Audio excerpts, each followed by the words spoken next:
I'm thinking back to my first solo episode of Intimate Conversations while I was still in cold Wyoming, and I was getting ready to fly home and check out in a little bit here, only to find out that my flight's been canceled.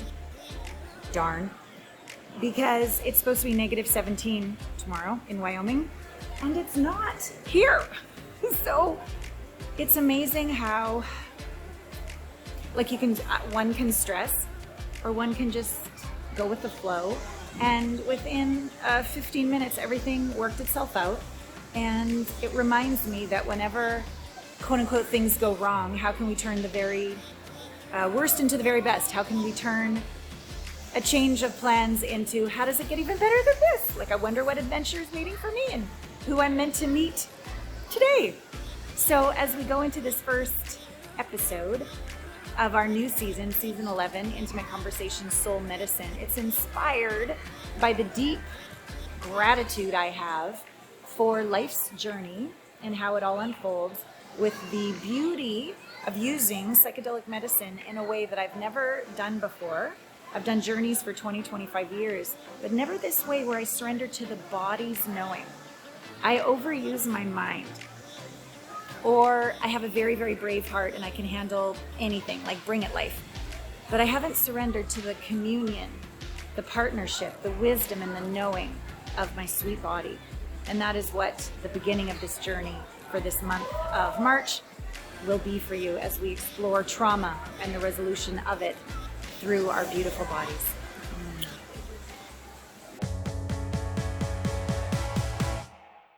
Welcome to Intimate Conversations, Soul Medicine. Intimacy is an inside job. Welcome to Intimate Conversations, Season 11, Soul Medicine. I'm your host, Alana Pratt. Most of the time, I'm going to be interviewing people every week, but at the beginning of every month's theme, this month's theme is trauma. It's just going to be you and I. Just you and I. And so this is a show for those people that want to live unapologetically. They want to live with their hearts splayed wide open, deliciously, in incredible intimate relationships, not just with your beloved, but with yourself and with your body and with the divine. So as I said, this month's theme is trauma. And so let's dive in. Whenever I want a definition of anything, I just go onto Google. Trauma, according to Google, lasting emotional response from a deeply distressing or disturbing experience, harming a person's sense of safety, sense of self, ability to regulate emotions, ability to navigate relationships. So basically, I think my whole life, being an intimacy expert for the last 20 years, has been about, okay, what can I do to support people in resolving these emotions that get in the way of us keeping our hearts splayed wide open to ourselves and one another. And what I've discovered personally and with my clients over the last 20 years is we can heal. We can fucking heal from anything. There is a purity inside of us that is untarnishable, and we can return there. And so as I continued my Google search, the most common form of trauma is emotional abuse. And this can be a form of trauma that is easily hidden or not recognized. And what I've discovered over the past 20 years is most of us, we're smart. We listen to the podcast like this. We read the books. We might even go to some talk therapy, etc. But still, these patterns continue. And I call it a blind spot. And we have what's called an intimacy breakthrough experience call, where we really go and we go under the hood and we divulge what is your blind spot. One of the questions we ask, I learned way back in Access Consciousness, close to, my God, maybe a decade ago. I was complaining about this, was complaining about that. And they would say to me, and what do you love about that? And I'd say, nothing. But what I've discovered when I first meet new potential clients is they might say, I hate men, or I hate being alone, or there's no good women left, or, they would blame their ex for destroying their life or what have you. Everything valid, totally valid. But what I'd ask them, again, is what do you love about that? And at first they'd say nothing. But then when we look deeper, they're like, oh, if I just keep blaming, I don't have to feel. If I just keep saying it's all their fault, I don't have to take ownership. I don't have to go through and feel my shame, my guilt. I certainly don't have to open my heart and be brave and vulnerable. I definitely don't have to get out there again and risk rejection. And bottom line out of all of it is I don't have to slow down, feel my feelings, face my demons and dragons, and forgive myself. And so when I get people to slow down and feel that, they're like, oh, I'm the only one in common with all of my relationships. That's certainly my case. 2 divorces, one hell of a custody battle. And the impetus for this month's theme around trauma, I'll be telling you more about my own story. It's really helpful to think of ourselves as an iceberg, that our rational mind, our thoughts, our beliefs, our stories, that we think that's who we are. But that's just a very, like the tip of the iceberg, that's just a very small part of our awareness that's floating like above the surface. However, it's our subconscious mind. Think about, the iceberg that's under the ocean. That's your non-rational, non-verbal, non-cognitive part of you. And it plays a humongous role in our emotions, our mood, symptoms, reactivity, and the success or failure of our relationships with ourselves and with others. So as I continue to do my little Google search, this question came up: do traumatized people know that they are traumatized? And Google says, trauma happens to everyone. It can be physical, mental, emotional. Many do not realize they have had a traumatic experience, because most of us believe it has to be something quite dramatic that changes your world entirely, but that's actually not true. There are 4 states of trauma. 1, 2, 3, 4. If you go to psychedelic somatics.org, I'm going to tell you my journey of how, after 20 years of doing every modality under the sun, I had great improvement, but I wouldn't say I had lasting change until I went through what's called PSI, psychedelic somatic integration, or interactional therapy, psychotherapy. And this was like, oh, this is why I keep attracting these abusive relationships. And so this emotional abuse, like I knew in my last relationship, I was physically abused. He was arrested of criminal assault. Like that was pretty clear. 2 nights of not sleeping at all the furniture pushed up against the doors. I packed everything up and I went to a domestic violence shelter. It turns out they didn't allow my cat and they didn't have strong enough internet for me to work. So I ended up having to find, I lived with a retired sheriff and her 30 guns at her house for about a week. But they gave me this information that I'd never learned before. And I'll just briefly share about it with you. But you can go to the National Center on Domestic and Sexual Violence, where there's a lot more information, ncdsv.org. But they taught me about this cycle of denial, Alana Banana. So there was, this explosion, the hit or the choking, the humiliation, all of this. And then after, there's this honeymoon period, sorry, and let's go to therapy, or declares love, etc. And I would forgive. My heart loved him. I forgave him. And then it would build, though. Tension building is the next part. Moody, isolation, put downs, threats, criticism, etc. I had no idea this was emotional abuse. I just thought that's how life is. And this cycle would go on and on over again, because after the tension builds, what would happen? Another acute explosion, sometimes privately, sometimes in front of others. And it just kept happening until, thank God, I screamed loud enough and he got arrested, because you know what? I think I would have stayed longer. My shame was escalating. My fear was escalating. It had been 10 months and I had lost Alana. People that had even seen me about 6 months into this relationship, when I went back to LA to see my girlfriends, they'd never in 20 years seen me so insecure. But I didn't tell them because I was so ashamed of what was going on behind closed doors. But they were right. And I just saw them actually last week at the time of this recording. And they're like, Alana's not only back, she's better than ever. And that is the message of this show, is that you can not only get through and heal, but literally be wiser, stronger, more empowered, and more free, more sovereign when we do this deep inner work around our trauma.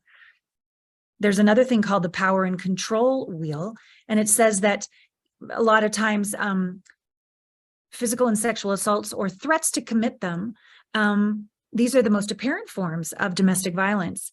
And however, regular use of other abusive behaviors by the batterer, when reinforced by one or more acts of physical violence, make up the larger system of abuse that I had no idea I was in. And so coercion and threats, intimidation, emotional abuse, putting her down, calling her names, making her think she's crazy, humiliating her, isolation, minimizing, denying, blaming, using children, economic abuse, male privilege. I was like, what? I had no clue. And so even though I'm a very successful intimacy expert for the last 20 years, very, very proud of the results I've created for my clients, I love that I can be a role model poster child of perfectly imperfect, right? I'm masterful as a coach. And I'm a wobbly, hot mess human who's going through it like the rest of us. And I'm grateful. It's not like I chose this in the slightest. This is definitely something the universe and I agreed upon before I fist pumped God and the goddess and said, what I was going to get into for this lifetime. But it's turning out to be an incredibly empowering honor to be able to share. Someone as successful as me also had this going on behind the scenes. And I remember when I walked into that domestic violence shelter, they said, wow, we normally see women as successful and together as you in the morgue. And that was really a wake-up call. And I am grateful that my soul chose this relationship to uncover these deep, deep wounds that I had no idea were in there, so that I could heal them once and for all and look back with gratitude and no regrets or remorse or bitterness. So after I went to the domestic violence shelter, I found myself a place to live in the middle of nowhere. And I said, okay, I have done every modality under the sun for the last 20 years. And I've had improvement and empowerment. And I think my soul has ascended and people comment on my energy and I make a friggin' difference. And yet, how the hell did this happen? And so I explored what is called, as I said earlier, psychedelic somatic interactional psychotherapy. And on next week's interview, I will be interviewing the director of education and a head facilitator who has been my angel. And we're going to go deep. You're going to love it. And so the focus of PSIP is to maximize the relational and autonomic healing capacity of psychedelic medicine to treat complex childhood developmental trauma. So what is childhood trauma? Psychological, physical, or sexual abuse, community or school violence, witnessing or experiencing domestic violence, natural disasters, or terrorism. And what I learned as I began to first just go on the website before I began the protocol and the sessions and the series, I learned that our biology, when under stress or threats or trauma, creates symptoms. And our biology, our body also knows how to come back from them. I had been so overly trying to figure it out in my mind while simultaneously criticizing myself, like, you idiot, why do you keep doing this? Why does it keep getting worse? So shame, shame, shame, and figure it out in my mind. And I wasn't getting anywhere. And yet I'd been a dancer since I was 5 years old. I know and love my body. And this protocol asks us to completely let go of the story, let go of the mind, and drop into the body's wisdom and its capacity to heal us. And so, again, doing my Google search, what does childhood trauma look like in adults? Well, it says childhood trauma in adults looks like feeling disconnected, being unable to relate to others or maintain healthy relationships, Studies have shown that adults that experience childhood trauma are more likely to struggle with controlling their emotions, and they have heightened anxiety, depression, and anger.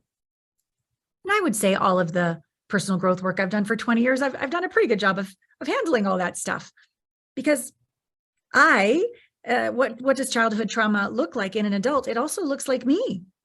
I mean, Ivy League grad, 6 books, interview celebrities, successful business, relatively healthy body, no super bad addictions. I like my glass of wine. I like my chocolate. 5 million views on YouTube. And I heal people's hearts well so that they find what I like to call their heart mate. And I even help beautiful couples, consciously uncouple with kindness and grace and gratitude. Yet if I go to a party, I will be attracted to the most charming, abusive man in the room. And if I'm going to go into business with somebody, I will definitely choose the person that takes my money and runs away with it. Why? All these personal growth modalities, while have evolved as a woman and evolved as a businesswoman, it didn't stop this very last relationship, which was my first physically abusive relationship, where he was arrested and put in jail. And I did what I always do. I ask for help and get humble and get vulnerable and get courageous and brave. And so I went to this incredible last year of my life with these PSI protocols. In general, releasing trapped trauma, let's say state 1 or state 2, tends to work quite well with, somatic exercises like TRE. I think you probably heard me talk about that a couple of years ago. I did that. I've always been into dancing and stretching and yoga, and always like my weekly massage. And I'm very much into all the quantum psychology and spiritual technology and somatic experiential processes I've gone through. And I would say I've had relief. I've had relief and improvement. But how is it that after all of this work and all of these results I can create with clients left, right, and center for 2 decades, why is it that I attracted a worse abusive relationship, the first physically abusive relationship of my life? Well, what I learned, and I encourage you to go to psychedelicsomatics.org, because there's a beautiful video that Saj goes through all these different stages. But in stage 4, I had no idea I was living in level 4, state 4, which is where you leave your body.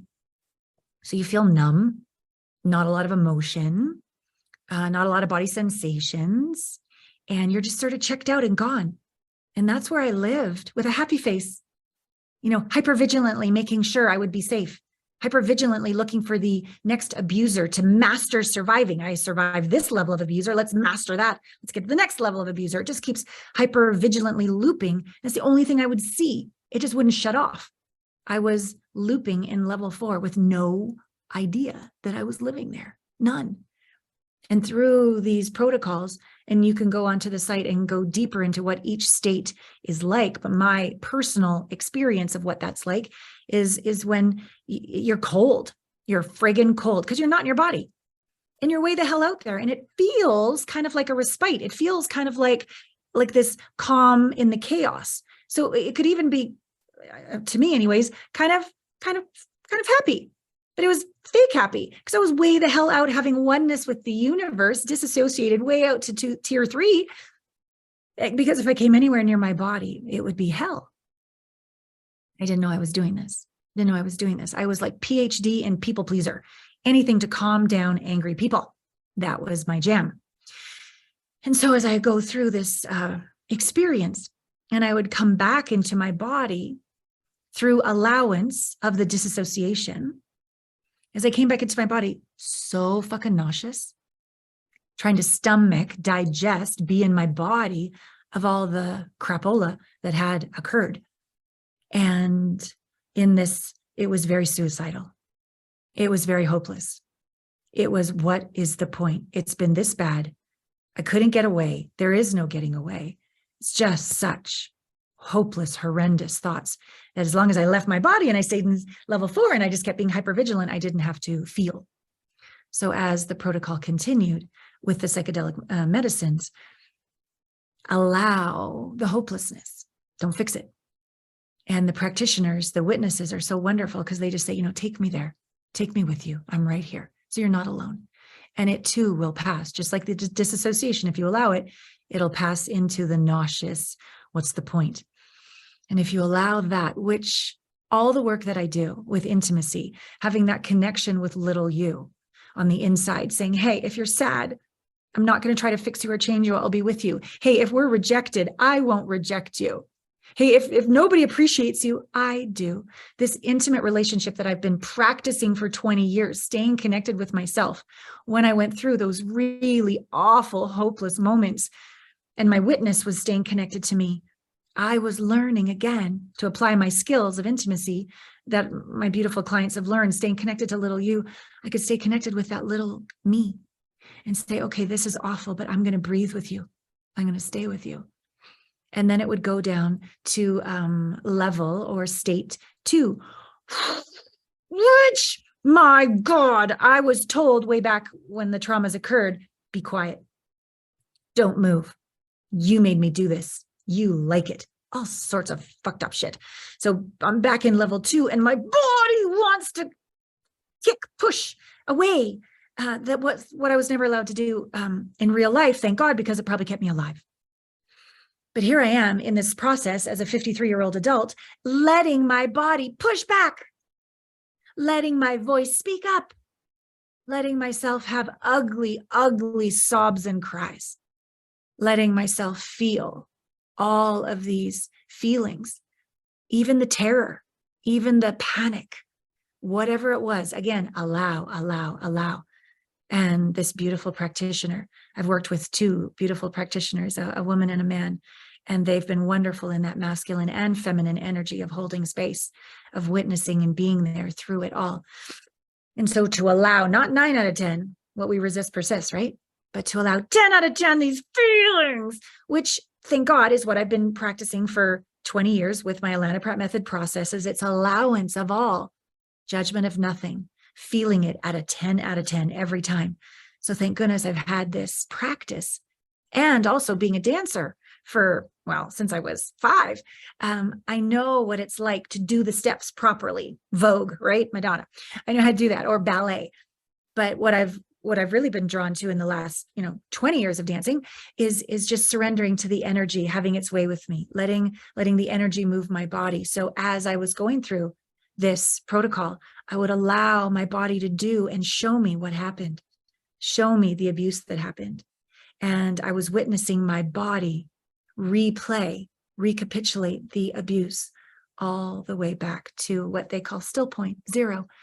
So level 1, so we did level 2, which was like rage and terror and panic and speaking up with your voice finally. Level 1 would be more of a mild nervousness or anxiety or frustration. So feeling that as well. And then this place that I thought I knew. And I knew in tier 3 what it's like to be one with all. Like, I know that place.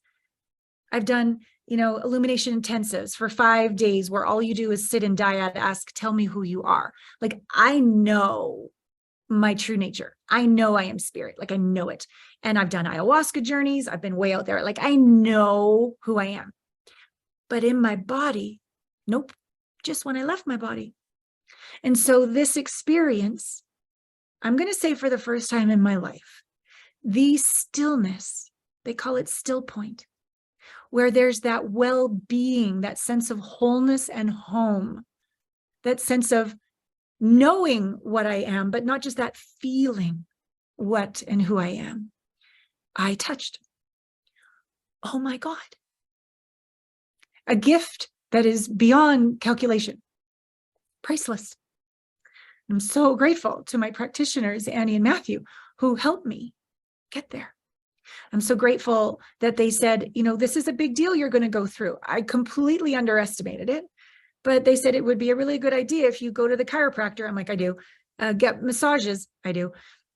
Cranial sacral. Oh, I haven't done that. I have. Acupuncture. Way long ago I did, but I do now. So I have this incredible team around me that's helping my body and my electrical system and my muscles and my bones and everything about this sweet body to come back to still point and rest and enjoy presence. I thought I had an intuition. I don't think so. I think I had a really fucking open heart that was humongous and connected to spirit. Because now that I'm doing this work, it's like I have a basement. It's like the basement fell out. Like, oh, my hips, I have a basement. And in that basement is my intuition. So I have this discernment I've never had. Before it was just hypervigilance, trying to figure it all out. But now it's, oh, I really get it. Now I'm like, whoa, I can have an awareness of something on this instinctual level that my system was looping in state 4. I didn't have access to this. And not only that, on an energetic, intuitive level, dropping into my hips. The first part of dropping into my hips was this: my sexuality has not been terribly honored in relationships. And I have been very surface, very just clitoral about my sexuality. And as I drop more into my hips, first, it was a very innocent, like I was a little, in the styrofoam cup, the little seed that's growing, like I just felt so innocent. I had no libido for like 6-8 months as I was just finding the embodiment of safety, security, home, and wellness in my hips, in my whole body. And then all of a sudden my bum turned on. Like I thought I could feel my bum, but the muscles right close to my groin, so close to the trauma area where I would disassociate all the time, I literally couldn't create a mind-body connection in the past. I thought I could, but I couldn't. And then I remember one day I doing these squats with my beautiful trainers, who I even met through my past partner. Isn't it amazing how the world works? All of this is actually possible because of him. It was his friend that alerted me to this training. Yeah. So another way for us to all forgive ourselves, that we take every step along our path, even the challenging, even the abusive ones, as an invitation home. Yeah. So my trainers that I met a long time ago, through him, as they watched me go through the abuse and the whole thing. And then as I was healing and I was getting into my hips again, into my squats, all these emotions would come up. Fear would come up. Processing of these emotions would come up as I found that connection again in my hips, creating this new relationship with my hips. And our hips are where we hold our soul embodiment. Our hips are where we move forward in life. So much tension in my hip flexors, did not want to move forward. And my sweet trainers just being so patient with me. If I just lost my shit, which I did most of the time, same with my structural massage, I'd be like, ooh, in my shoulder, there's range. And I'd let myself cry or scream. And he started to get the hang of it. It's been amazing to call forth an entire team to help my sweet body heal. In addition to aligning with the processes that I've learned myself, my Alana Prep method processes, to integrate these identities we create. And these identities create dynamics and ways of doing business, ways of interacting with money, ways of interacting with our bodies and sexuality, ways of interacting with people. We create these identities that need to be integrated back into the truth of who we are. And so it's the combination of these beautiful psychedelics and these processes that have created incredible healing for me. And even in my coaching sessions, without the use of psychedelics, I can now see what I couldn't see before. I couldn't see disassociation. I would always look for something. Oh, they're angry. Let's process that. Oh, they're shameful. Let's process that. But disassociation, there's no emotion. And so I would just keep looking for it. And now I go, oh, got it. Let's just allow the disassociation. And then things begin to change. So my coaching has gone through the roof. Beautiful VIP sessions, beautiful one-on-one sessions, beautiful group sessions. Like everything I'm learning, I'm passing through to my beloved clients. And it is gorgeous to see how the gift keeps giving. The director of education, Saj, taught Annie. Annie taught me. I'm teaching my clients. So we can all inspire the people around us when we do this deep work. And so as I continue this story, I want to read another quote from the PSI site. Coping mechanisms are based on a fundamental distrust of our body, our roots, and what we're capable of. We, the PSI community, feel the body is the greatest ally in processing subconscious material. Trust body. And so for me, Ivy League grad, cum laude, like I've rested a lot on my brains.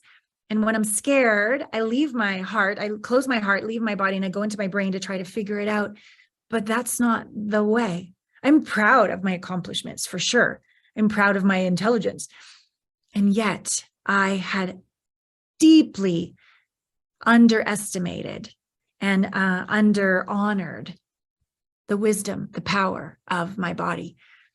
And I've always loved my body. I've always enjoyed sex. I'm obviously an intimacy expert. I've always loved dancing. And yet these protocols ask us to completely surrender to our body. And when I work with my clients, they might tell me a story, and then I'll say, and how does that make you feel? And where is that in your body? So we're always diving in. We're always diving in. And when we can have a different point of view, that it's not so much mindset, but heart set, body set, we can honor. We always say body, mind, spirit, but we sort of go body, mind, spirit, right? No, body is equally important than our beautiful spirit, our soul, and our divine mind that is activated with an open, coherent heart. And so I invite you, maybe just right now, even before I complete this interview, maybe just put your hands on your heart, or put your hands on your gut or your belly, your yoni, your hips, wherever your body's maybe painful, maybe tight, or maybe just speaking to you right now. And I invite you to listen and maybe say in your mind's eye, like, what have I not slowed down to hear you say? And it's probably not going to be fun initially. It might be, I'm scared. Oh, I'm mad. I'm really devastated and sad, right? And if we can allow that and build a friendship, like a best friend friendship with our body, and allow it to guide us and just feel. And that's more easily said than done, which is why the beauty of the psychedelic medicine takes us out of our secondary consciousness, think, into our primary consciousness, feel, right? So if we can feel all the way, I promise you, on my life, I promise you, that if you're willing to feel it all the way through, you'll get all the way back to still point. You'll get all the way back to a well-being that maybe you are like me, that you've never actually felt in your whole life based on how you grew up. But here's the thing, we're not victims. I believe we all sat around with God and the goddess, scotch and cigars. We're like, hey, what would be some fun shit to do this life? Well, we've got the sociopath for you. You know, like you go down and you have some really challenging life, not to downplay the challenges that you've gone through. But I don't believe any challenge is bigger than us. I believe we can be bigger than all of our circumstances. I believe that we can open our heart wider, splay it wide open in the face of any circumstance. And that we chose this, that we are not victims of our circumstances, that we might have not said, you know, point blank, I'd like this person with this color hair or this state that I want to live in, maybe not that specificity. But in general, we asked for a life that would invite our evolution. And that's what we're here to do, to be love, evolving over and over and over, becoming the one, I like to say, becoming the one to find the one, which of course, this is the one. We are the one first to find, to come home to. Our heart, our soul, our self, our body. And that's a vibration and a resonance. And you just keep putting one foot in front of the other, showing up in life, chop wood, carry water. And you're going to eventually run into your ideal partner, beloved, while simultaneously having partnership with the universe the whole time, while simultaneously having partnership with your body the whole time, while being happy, giving yourself permission to be happy and be embodied and letting it be okay to be human. What if it's okay to be human? What if the whole point here is to let it be okay to be human? Yes, I strive. Yes, I have goals. Yes, I'm building the world's first partnering app, Heartmates. Yes, I'm sure I'll write another book. And that's all awesome. And I love it. I'm a generator, human design. I got to be building something. Yet simultaneously, what if I'm already there? What if you're already there? What if we're already enough? What if it's our human experience loving ourselves just as much when we're traumatized or scared as we are when we have that still point of complete oneness and well-being in our body? What if both ways of being are equally divine, equally valuable, because without one, we can't evolve into the other. And so all of us is enough. This moment is enough. Wherever you are in your life right now, you don't need to run anywhere. You're already home if we surrender and hug our little you, if we feel our feelings and allow this moment to be complete, intimate communion and rapture with ourself and with our body. And so before we end, I have a request, and then I have a little story, and then I'll bid you adieu. So just on a very logistical basis, I ask that you subscribe to this podcast. I ask that you write a review. Why? Because it helps with the algorithms, and it helps for more people to be able to hear this conversation who really might need to hear it today, who might need a hug today. That's number one. Number two, when you're done this podcast, maybe I might have said a thing or two that has inspired you, whether it's to go to the psychedelicsomatics.org or Annie, my practitioner, her site, the stillpoint dot, what is it? I don't want to make it .info, I believe it is. Don't worry, it's going to be on the show notes. Take an action. This is what's really important. Take an action so that this conversation literally changes the trajectory of your life. If every day we took one action, 365 actions, just little ones, baby ones, but profound ones because they're aligned with your heart and your truth, our life in just a year would be completely different in the direction of what really matters to us. So when you're done, slow down, get out your journal, maybe go for a walk and just check in. Just take 5 minutes. What spoke to you? What touched you? What moved you? And then take an action in alignment there. Maybe it might be going to my website, alanapratt.com. There's a wonderful gift at alanapratt.com/top5 mistakes, a new program complimentary that I created over the holidays for you. Lots of resources to love the shit out of you. So take an action. And so as I complete this is actually my first solo podcast. I have interviewed over 850, 900 people in my career. That's a lot of people. That's a lot of hours. This is the first time I've ever done a solo podcast. So I'm proud of myself, and I'm honored. I'm honored that it's just you and me, intimately, just you and me. So thank you for being with me this far.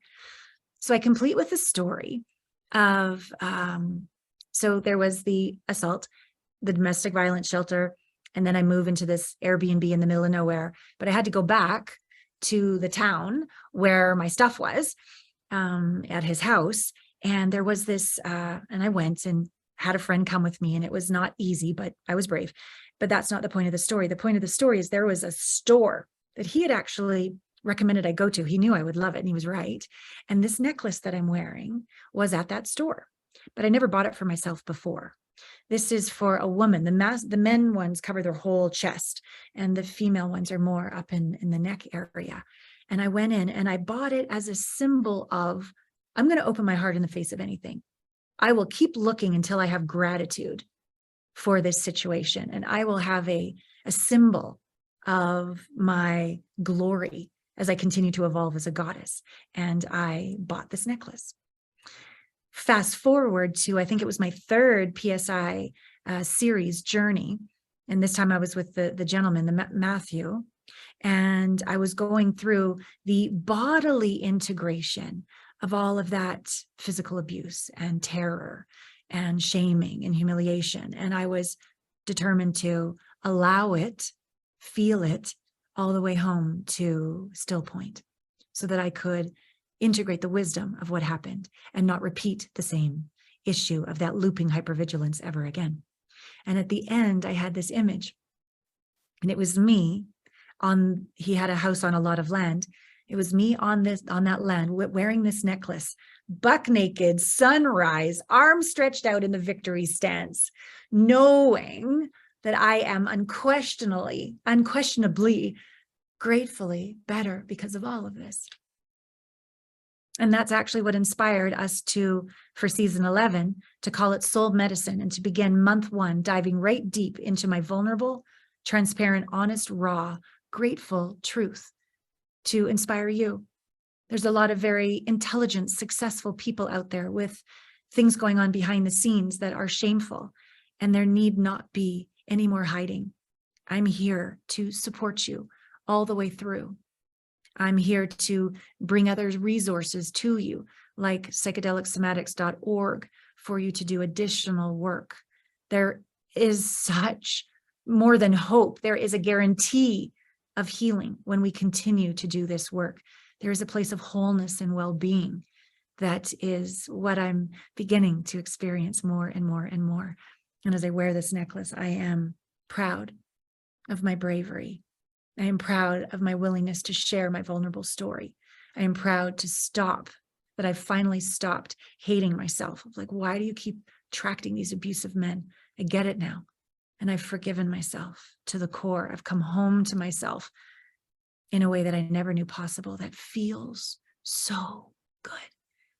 And I choose for all of us to have this. It's our birthright to have this sense of oneness inside of our bodies, feet on the planet, delicious Mother Gaia, and to have a fuckload of fun being alive and to play and to live unapologetically with our heart splayed wide open in the face of anything.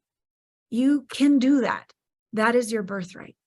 And I hope that this conversation today touched your soul and kissed your heart, because my God, I love to love the shit out of you. I will see you next week on Intimate Conversations, Soul Medicine.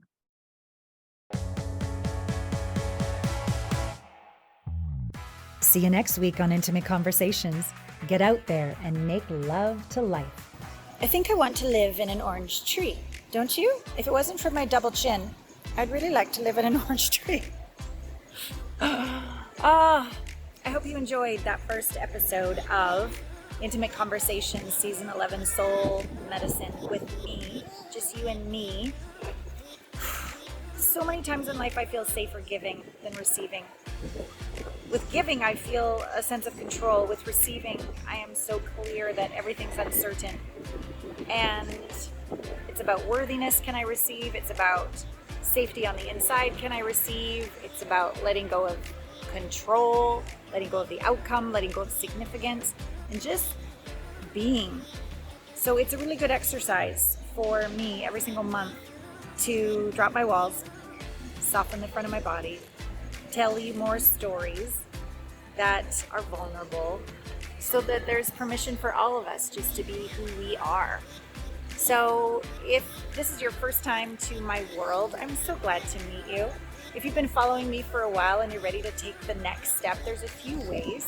We have a wonderful intimacy blind spot assessment, totally complimentary. It gives you a really good insight into what's going on if you have a pattern of repelling intimacy or love or connection, a string of first dates, a relationship that isn't as deep as you desire. We also have a complimentary top 5 mistakes, alanapratt.com/top 5 mistakes. We also have an intimacy breakthrough experience with me. I would love to have my way with you and really show you what I've learned over 20 years, which is your blind spot. Clearly, you're really, really smart, and you would have found it if you could have. Same with me. I can't see mine either to save my life. But when you finally see this blind spot, oh my God, you can stop criticizing yourself. What's wrong with you? Nothing. But there is a blind spot quite often that is repelling the meaningful connection that you desire. Let me support you. It would be my honor. I'd love to invite you into our coaching community, group coaching, private coaching. Invite you to our next retreat here in Cabo, which is where I'm shooting this video right now. Back to cold Wyoming, -17 tomorrow. Actually, my flight just got canceled. Darn. So I'm here for another day. So there's a lot of ways for us to play together. So my request is take an action. Go to my site, take an action, register for that call, or take one of our complimentary quizzes. We got your back. We love you exactly as you are. All right, until next time, all my love.